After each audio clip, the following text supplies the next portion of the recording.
எப்படி சுகம்?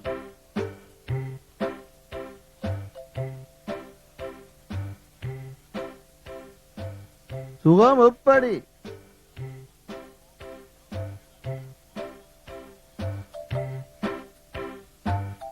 உன்னைத்தான். எப்படி இருக்கிறாய்?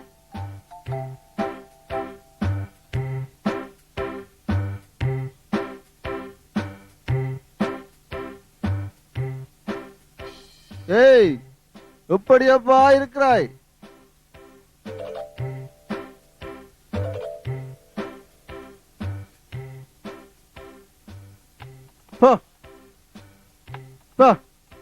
இவருக்கு நன்றாக காது கேட்கும்.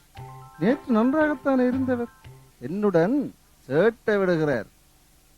ஆகா, மரக்கொப்பில் இருக்கிறார். மெல்ல பின்னால போய் காதுக்குள் கத்திவிடப் போகிறேன்.